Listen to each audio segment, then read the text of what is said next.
දිනවමින්දේ හෙටදින ඉතිහාසගතයි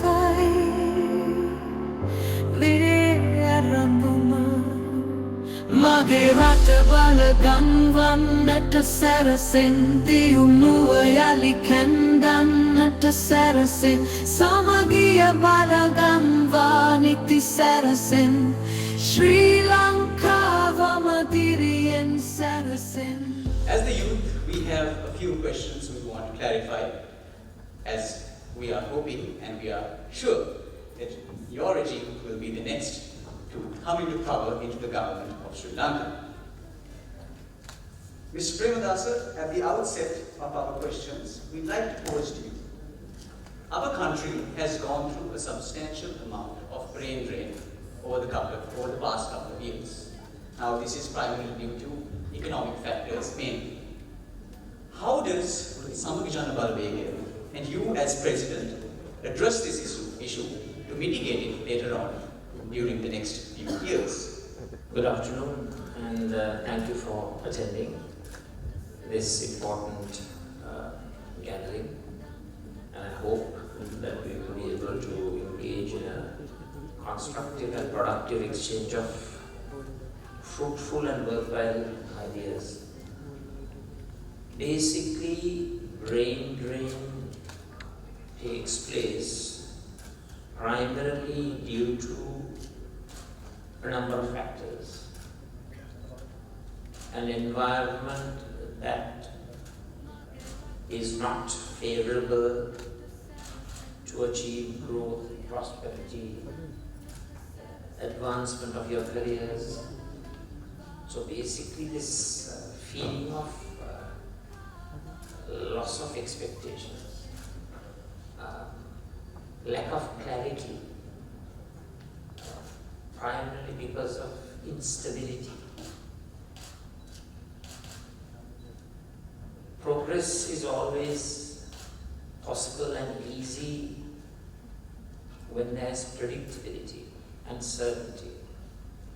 Unfortunately, with the multiple crises that we have faced, commencing with the Easter Sunday attack and COVID health crisis, and now the third one, the issue of economic bankruptcy.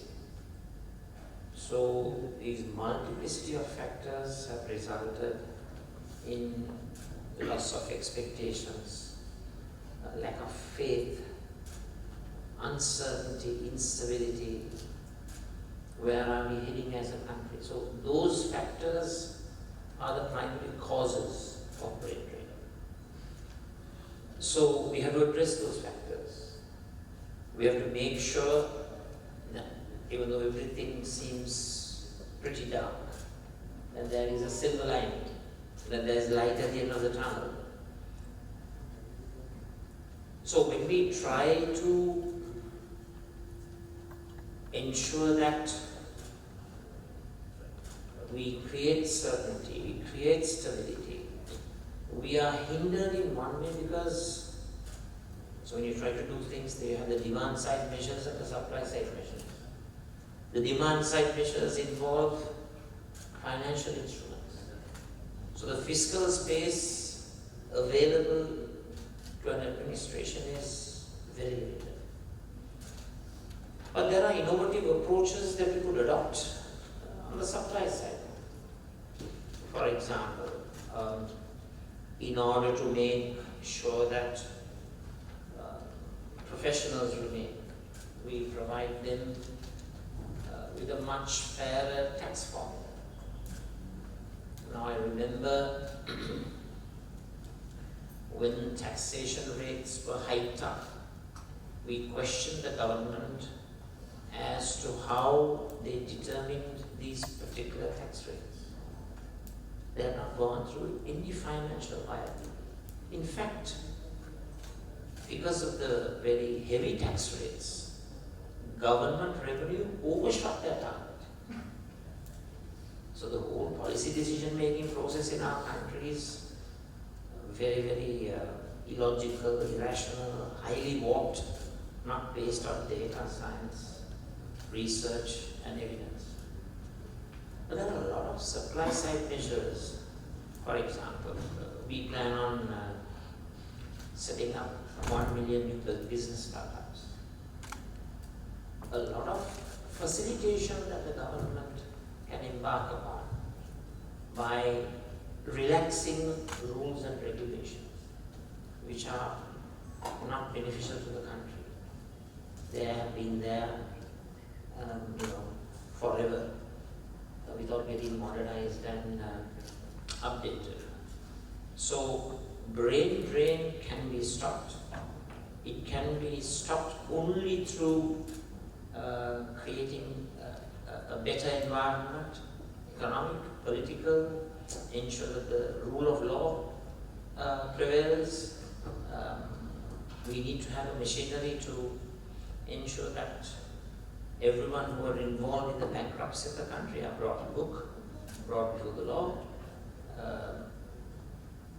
The assets, funds that were stolen are recovered and used for the present and future generations, invested in such a manner that it accrues benefit to the country.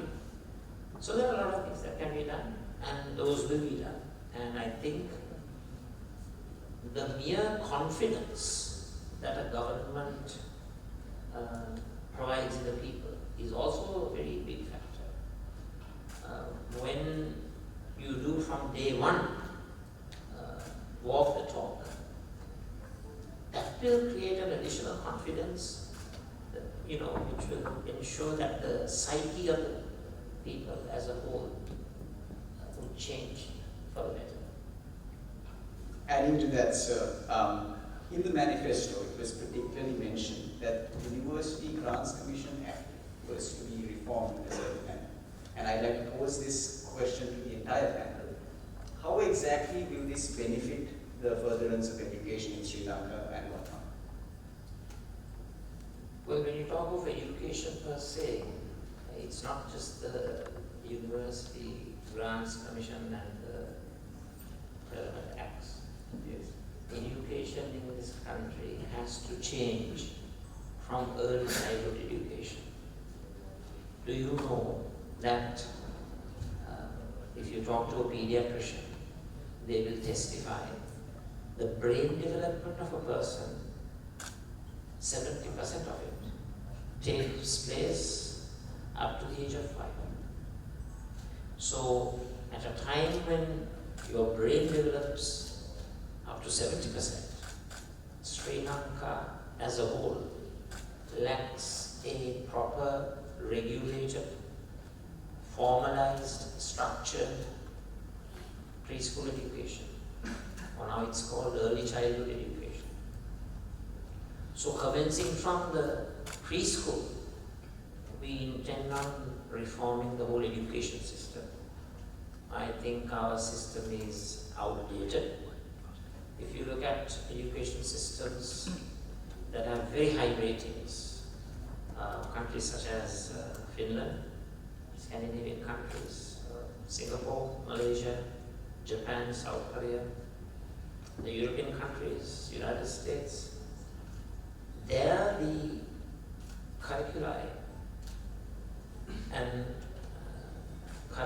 syllabi are structured in such a manner that it caters to the international labor market supply and demand issues. Whereas in Sri Lanka, I just don't know how the curricula and syllabi are designed and formulated. It's very, very old-fashioned and archaic. So we have to have an international job market-oriented education system. And we will certainly stress the importance of English, STEAM subjects, as I would call it, science, technology, English, engineering, maths, and also other areas such as medicine, law, environmental sciences, management sciences, information technology, new technology, computer science. I mean, those are the areas that have traction in the international labor market. So when we are talking of creating a skilled human resource pool in our country, it's not just to serve the domestic economic needs, it's to serve the international economic needs, which ultimately will help our country through remittances. So university system as a whole has to go through that change. We need to strengthen free education. Just barking about it without fact and substance would not suffice. Now, I'll tell you something that I saw with my own eyes. When I was a student at LSE in UK, 1 year prior to your graduation, there is what you call a headhunting program. It's otherwise known as talent search. Most companies, institutions, industrialists, entrepreneurs, they visit these universities. And 1 year before their graduation, they are given conditional offers. So if you get a first class, you will have this job. Second upper, second lower, etc. etc. So that's how the system works there. So here, take the free education system, the university system.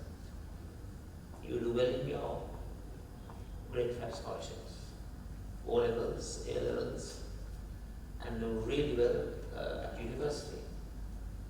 And where else do you go from there? It's either the Lipton Circus or the Fort Railway Station. Right. I must not generalize, of course. I would like to exclude areas such as, subject areas such as engineering, medicine, IT. Those areas don't suffer from that. But by and large, we all know, and we don't need to hide that fact.